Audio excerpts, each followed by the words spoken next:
Welcome to the Deep Dive, and you are in for a treat today. We're plunging headfirst into the absolutely wild, genre-bending world of the Monogatari series. If you've ever glimpsed its surreal visuals or, heard about its mind-bending dialogue, you know it's something special. Oh, absolutely. Written by Nisio Eisen and brought to life by Studio Shafty, this isn't your typical anime. It's a postmodern, almost philosophical take on Japanese supernaturalism. Right. Starring these enigmatic entities called kai or oddities. And trust me, they are anything but typical monsters. That's exactly right. Our mission for this deep dive is essentially to truly unpack Monogatari's unique narrative framework. Okay. It masterfully uses these oddities, these kai, to dissect the adolescent psyche, explore the nuances of the human condition, and honestly even challenge our understanding of reality itself. Yeah, it really does. We'll be uncovering their peculiar in-world rules, their often surprising origins, some rooted in ancient folklore, others pure invention. Which is fascinating in itself. Totally. And how they serve the series' deeper psychological themes. And to make sure we get straight to the good stuff, we've distilled some incredible insights from Monogatari Kai, folklore to narrative. Great source for this. Definitely. So, if you've ever wondered what makes this series tick or why its supernatural elements feel so refreshingly different, you are absolutely in the right place. Here's where it gets really interesting. Let's do it. So if we want to truly grasp Monogatari, we have to start at its foundational premise, the very nature of these kai within its universe. This isn't just like arbitrary fantasy, is it? No, not at all. It feels like a very specific, almost scientifically structured system for how the supernatural operates. It absolutely is. And here's the core insight, really. Kai aren't external invaders or, traditional monsters from another dimension. Okay. The series posits they are intrinsically the world itself. A latent potential within reality's very fabric, always present. Always there. Just underneath. Pretty much. The narrative even tells us that the arrival of the powerful vampire, Kishot Acerola Orion Heart Underblade, basically stirred up the town's spiritual energy. Ah, right. Kishot. Yeah, turning it into a kind of hotbed for these dormant oddities to start manifesting more frequently. So they're not just lurking around waiting to cause trouble. They're like raw, unformed potential. Exactly. Dormant energy. And the crucial step then is what actually gives them form, right? Yeah. What makes them jump from that dormant possibility into a concrete oddity that can affect someone's life. Precisely. And this is key. They only gain shape and interact with the physical world when they're catalyzed by strong human desires, intense emotions, or unresolved psychological states. So human feeling is the trigger. It is. This introduces what we might call psychological physics. Intense emotion in Monogatari isn't just an internal feeling, it's presented as a tangible force, capable of actually altering reality. So the kai aren't problems that cause trouble, they are the physical result of this law being applied. They are the externalized consequences of an internal imbalance. Okay, that makes sense. So if these kai are just symptoms, these externalized consequences, does that imply they're inherently neutral? Or can they still act with, malicious intent? That's a really crucial distinction. In Monogatari, the kai themselves are often neutral, sometimes even, you could argue, sympathetic. Right, not inherently evil. Not inherently evil at all. They're not the villains in the traditional sense. Instead, they act as proxies, almost like a psychological contract, where they manifest to reflect a character's deep-seated flaws or unresolved traumas. Yeah, contract. Yeah. So the problem isn't the kai itself, it's what summoned it. They're symptoms of an internal disease, not an external infection you need to cure. And the genius is how this plays out with specific characters. Yeah. You see this principle demonstrated so clearly in Bake Monogatari. Absolutely. Take Hitagi Senjugahara and her weight crab, the Omoshikani. Her affliction, losing her physical weight, is a direct manifestation of her desperate desire to shed the emotional burden, the omoi. The weight of her past. Exactly. The weight of her family's traumatic collapse. She literally wants to be lighter, physically and emotionally. It's perfectly literalized. Then there's Surga Kanbaru's rainy devil. That demonic monkey's paw that attaches to her arm isn't just random, right? Not at all. It's born from years of intense, repressed jealousy toward Hitaki and Kiyomi Aragi. Jealousy. It's a physical embodiment of her hidden, darkest desires, a wish she didn't even want to admit she had. And let's not forget Nadeko Sengoku's snake curse, the Jajirinawa. while initially tied to a classmate's jealousy. Right, that initial curse wasn't hers. Exactly. But her later, much more severe affliction directly links to her own repressed desires and this carefully crafted victim persona she adopts. The victimhood becomes its own fuel.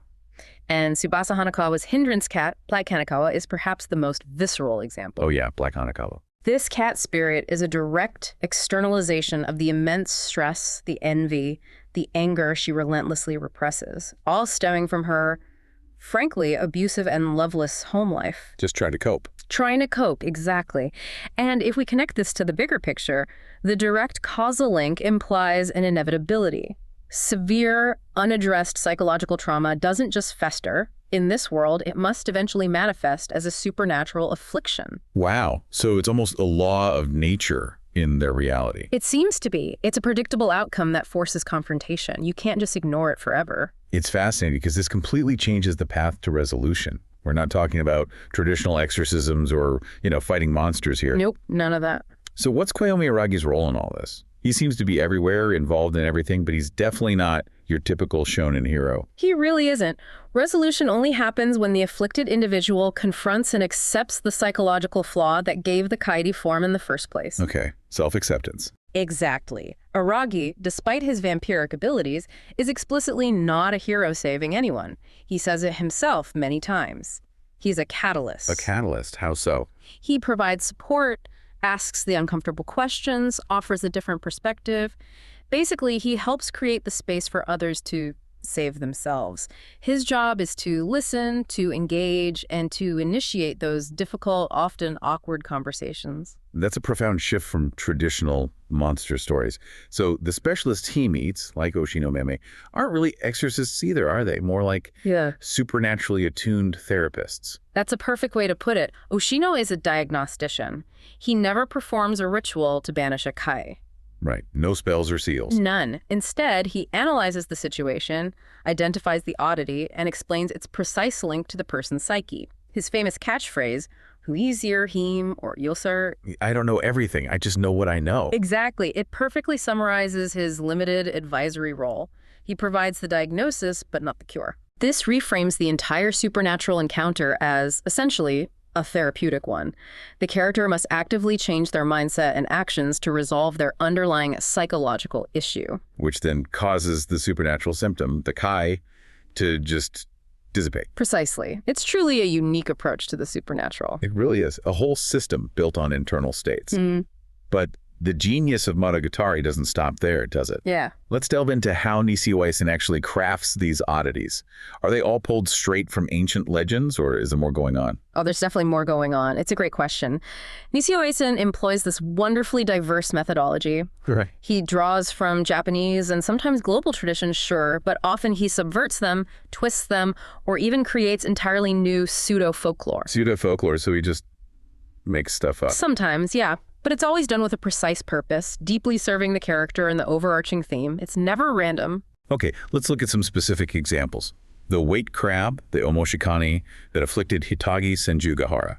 Oshino describes it as a god from Kyushu that takes both physical weight and emotional burdens. Right. But here's what's brilliant and kind of sneaky. While crab yukai do exist in Japanese folklore... There are crab monsters, okay? Yeah, but there's no direct folkloric basis for an omoshikani that performs this specific function of taking weight and feelings. So it's an invention. It's an invention, a really clever construction built entirely around a crucial Japanese pun, the word omoi. Omoi, right. Heavy.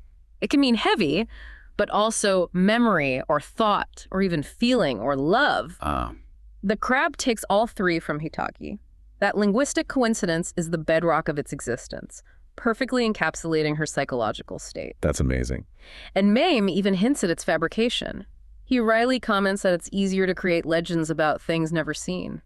It's almost like Nisio Eisen is winking at us, the audience. Say, yeah, I just made that up and it works perfectly, doesn't it? Pretty much. It's fantastic meta-commentary on myth-making itself. That's brilliant. Okay, what about the lost snail, the Mayo Ushi, the ghost of Mayoe Hachikuji, which makes people avoid their destination, especially home? Okay, similar deal here.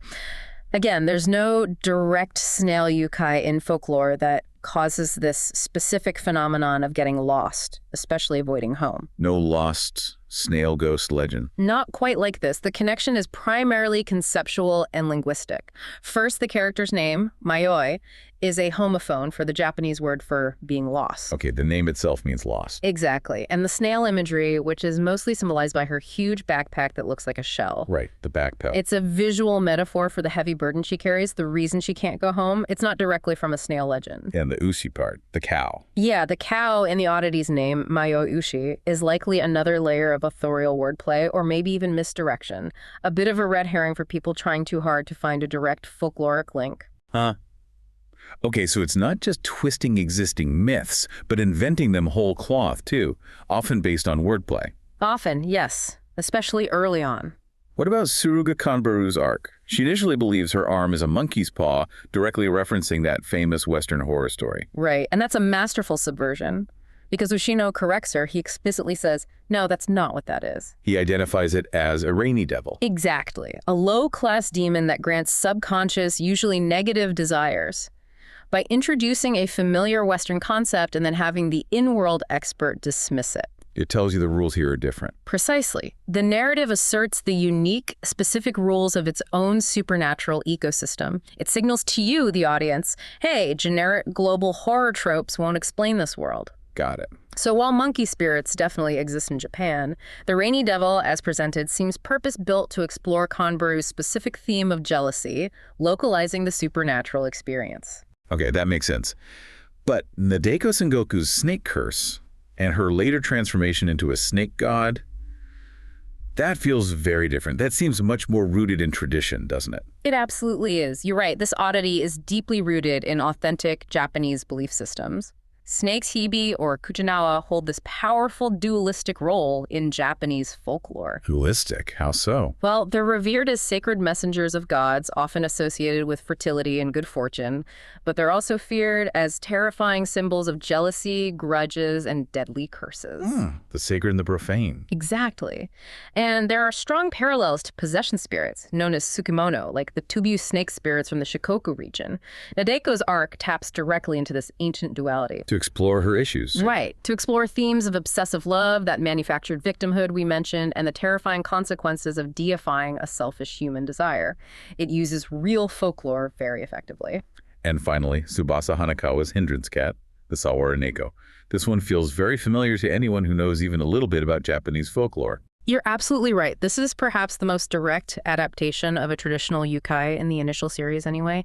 The Sawara Neko is a clear analog of the Bakaneko. The monster cat. The monster cat, exactly. The shape-shifting, human-speaking cat spirit from Japanese folklore. Bakaneko often gain powers after living a long time or maybe suffering violent deaths, and they often harbor grudges. Which fits Black Hatakawa perfectly. Perfectly. All those traits directly align with Black Hanakawa, and that fundamental connection to intense human emotion, whether it's a grudge in the traditional tales or unbearable stress and repressed feelings in Hanakawa's case, that's directly inherited from these legends. So we have this mix of invention, subversion, and direct adaptation. Right. Okay, so if these oddities are reflections and the stories are almost like therapy, how does Monogatari weave all these threads together to really hit home its core message? What does it all mean for the narrative? Well, it all culminates in what we could call psychologizing the yukai. Psychologizing the yukai. I like that. Yeah. The kai aren't traditional antagonists you fight. They're more like diagnostic tools for the adolescent psyche. They're externalized metaphors for internal conflicts. Okay. So each arc functions almost like a modern setsuwa, those traditional didactic tales from Japanese literature, but reframed with modern psychological lessons. Like what? Like, confront your trauma to heal, accept responsibility for even your darkest feelings, and ultimately embrace the totality of your identity, flaws and all. And it involves this fascinating inversion of traditional yukai encounters too, right? Yeah. In classic folklore, humans are often the heroes defeating chaotic entities. Mm-hmm. But here, the human is often the source of the chaos. And the kai itself is often neutral or maybe even sympathetic, like the crab just fulfilling a request or the cat trying to alleviate stress in its own weird way. Exactly. That's a key insight. The true monster in each arc is very rarely the oddity itself. Right. It's almost always the unresolved human emotion, the psychological knot that summoned it. So the focus shifts. The narrative focus fundamentally shifts from external conflict, fighting the monster, to internal resolution, fixing yourself. It's a profound modernization of the Yukai tale that really resonates, I think. Yeah, definitely. That brings us to another incredible core concept in the series, Kododama, that ancient Japanese belief that words and names hold actual mystical power. How does Monogatari leverage this? It seems crucial. Oh, it's absolutely crucial.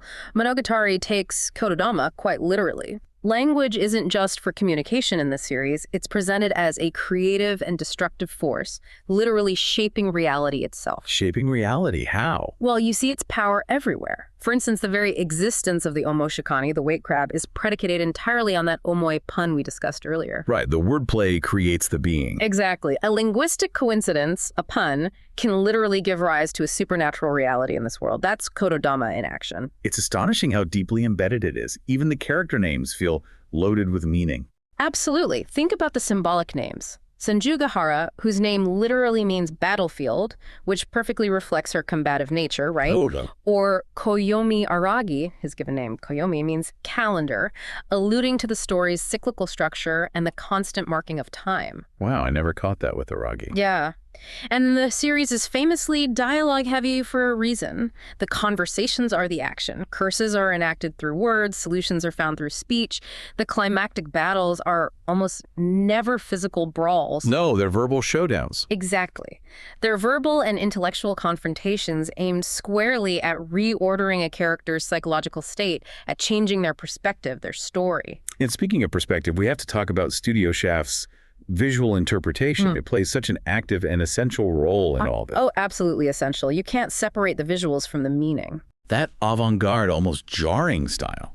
The surreal, sparsely populated architecture, the rapid cuts, the non-naturalistic colors, and those frequent flashes of on-screen text.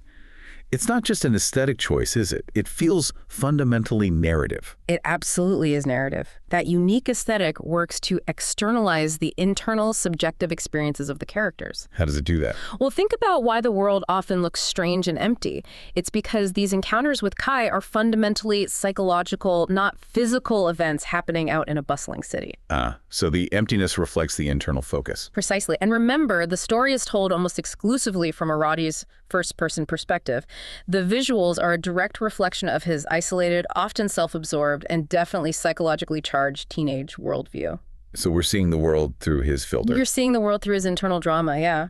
It constantly blurs that line between internal feeling and external reality, making you, the viewer, feel that subjective, often distorted reality alongside him. That's incredibly effective. So, okay, to wrap up our deep dive here, Monogatari is really a masterclass in modernizing folklore, isn't it? I truly think so. It demonstrates that these ancient archetypes found in yukai and kami aren't just relics of the past, but incredibly potent, flexible symbols for timeless human struggles. Stuff we still deal with today. It really hammers home that Kai are not monsters to be slain, but intricate puzzles to be solved, complex reflections of ourselves. Right. And their solutions lie not in strength or magic, but in introspection, open communication, even difficult communication, and ultimately self-acceptance. Yeah. The series, in essence, reaffirms the core function of storytelling itself, to provide a vocabulary for the ineffable, the things hard to talk about, to give shape to our deepest fears and desires, and maybe offer a path toward resolution. And crucially, in this world, salvation is never just granted by an external hero swooping in. Never. It is a profound and often really difficult process of understanding and accepting one's own story, your own internal landscape, thereby saving oneself. Beautifully put. So, considering all we've discussed, maybe a final thought for you listening. What oddities might you find manifesting in your own reality if you were to really look inward at the psychological contracts you've maybe unknowingly made?